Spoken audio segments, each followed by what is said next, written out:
Bears are one of the largest predators in Europe and can weigh up to 300 kilograms. For Finland, the cultural significance of the bear is reflected in the fact that it is Finland's national animal. The pagan religion prevailed before Christianity, and the bear was a sacred animal to the pagan Finns. According to the ancient religion, the people's relationship to nature culminated in the bear because it was the most powerful and mighty animal. However, saying the bear's real name, OHTO, was a taboo, and for that reason, lots of euphemisms were used. This was the way to avoid inviting the beast to your land. The bear had hundreds of nicknames, and some were Otso, Kontio, Mesikämmen, Metsän omena, Metsän kuningas, Nalle, Kouki, Lehmänpelko, Vihtahousu, Mettänäijä, and Tapio. The name Tapio comes from the old pagan god called Tapio. The word Tapio means forest, and for the ancient Finns, Tapio was the god of the forest. Thus, the bear was named Tapio and the king of the forest. The bear's name, as it's used today, Karhu, comes from euphemism that means rough fur. One nickname for the bear is Lalli, which strongly refers to a peasant who lived in the 12th century. Lalli murdered Henry the Bishop of Finland in 1156. This theory is supported by the thesis, which affiliate with the January 19th, when it's name day for Heikki and Henry's commemoration day. To that date, an expression on the day of Heikki's, the back of the winter folds and the bear turns over, which means that the bear's hibernation period is halfway. According to the sayings, the bear wakes up from its hibernation on April 23rd, the St. George's Day. The bear has 3 different birth myths.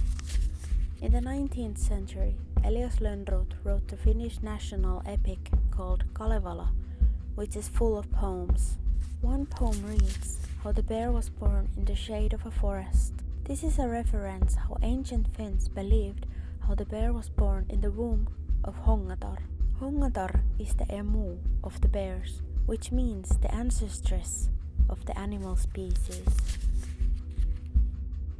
One story tells how Ukko threw wool in the water. Ukko is the supreme god of the pagans, and he is the god of weather, harvest, and thunder. There isn't much information about this story on the internet. However, the most significant birth myth is the birth in the heavens on the shoulders of the Big Dipper beside the moon by the day. It is believed that the story originated from the Ugric people called Mansi, located in Siberia. The Mansi people have similar beliefs and rituals as the ancient pagans, and probably the Mansi are the native storytellers of these lores. In the birth poem, the bear is the son of god TORUM, and he is looking to the ground from the clouds. The bear begs for his father to let him descend on the earth. TORUM refuses his son 3 times until he gives in. TORUM lowered his son in a cradle to the ground while giving him detailed instructions on what to do and what not to do. He should not disturb the people, holy places, or the deceased. He should just eat the food of the forest. However, the berries from the forest diminished, and the bear grew hungry. He broke his father's promises. Because of this, TORUM allowed people to kill his son. When this was done, the ritual called PEIJAISET was born. The ritual was a way to give the TORUM's son back to the heavens. The Big Dipper that was mentioned in the birth poem was an important constellation to the ancient Finns, and it was often used, for example, in orienteering. The Big Dipper is a part of a star system called Ursa Major. Maybe TORUM descended his son with the Big Dipper. The word PEIJAISET is an old Finnish word, and it means the celebration or funeral. The bear was a dangerous predator and therefore was hunted by strict rituals. This ritual hunting was divided into 3 main periods. 1. The killing of the bear. 2. PEIJAISET, the celebration, and 3. Returning the soul of the bear. The hunting usually took place when the bear was in hibernation. Hunting was usually done by men, and the men had precise rules on how to do the killing. They had to be in celibacy, wash truly, and wear clean clothes before hunting. It was also important that the bear was not hunted in its nest, and it had to be woken up with a song. This may have something to do with shamanistic soul perception. When someone is asleep, their soul is departed from their body. If the rite failed, the bear's soul would become evil or restless. In some places, the hunters took an orphan girl with them to the bear's nest, as if to lure the bear's soul back into the bear. The fallen bear, accompanied by songs, was brought to the clean cottage so the PEIJAISET could begin. The bear's pelt was placed on the wall and the skull was placed in a pot. The festival included bear soup, rye bread, beer and homemade booze. However, cow meat could not be served as the bear is the cattle's enemy. The bones from the bear had to be cornered to a bowl. The bear's head was eaten clean and its teeth were removed to be distributed among the hunters. After the banquet, the teeth were pulled from the skull and poems were uttered. Joko otan OHTOani, alan ampulintuani, repäisen leukaluusta. Ampulintu word is quite hard to translate, but the word refers to the bear's way of whistling. According to some hunter observations, the noise is born when the bear gets a scent. Others think that the bear can whistle. The old folk believed that whistling could invite the devil himself. There are different views of the bear in different places of Finland. In some places, it is absolutely forbidden to kill and eat bear, and in other places it was believed that when you ate the bear's meat, it would transfer the beast's powers to the eater. In the cultivating community's eating song, bear's sense of smell, sight, hearing, and the sharpness of its nails were taken away. This way the bear was made harmless.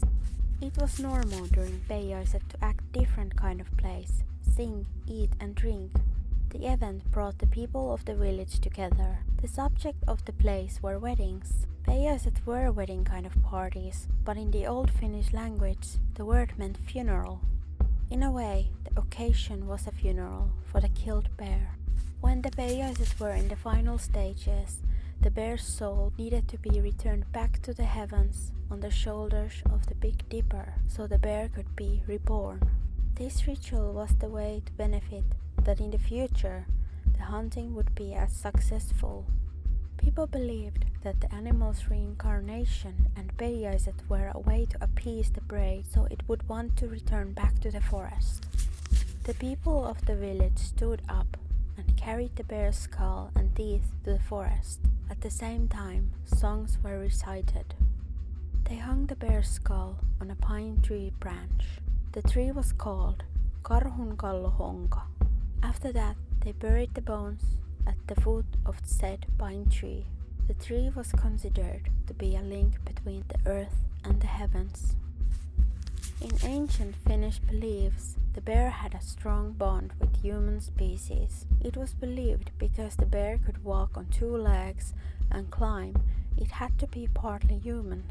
It was also believed that the bear was able to read thoughts, understand speech, take on human form, and vice versa. There is a belief among the ancient people that their ancestor was a bear who took the form of a man, fell in love with a human girl and took her to his hibernaculum. Their descendants grew into the bear folk. According to the old lore, the women have had a special relationship with the bears. During PEIJAISET, the woman had to avoid the dead bear because it was believed that woman could become pregnant by the bear's spirit. One of the most common beliefs was that a bear would not attack women. A woman would show her genitals, lift her skirt, or bend over and show their behinds. Then the bear would turn away and leave them alone. Like mentioned before, in some places it was forbidden to eat bear's meat, since the bear was considered of being kin to people. Sometimes during PEIJAISET a woman was married to a bear, because the hunters, as the bear's relatives, would therefore gain special position in nature. Doing the rites of the bear, you would get the graciousness of the nature. The living nature wouldn't be hostile towards the hunters. The ancient nations worshipped the bear because the bear was considered of being supernatural being and a sacred animal. As Christianity spread and strengthened, the attitude towards the bear changed from the mythical respect to hatred and fear. During the Orthodoxy, the priests preached against the PEIJAISET because it was feared that the bear would fight for the souls against Christ. Although, with the rise of Christianity, the fear of the bear and other predators has continued, the respect towards the bear is still present. It is our national animal, after all.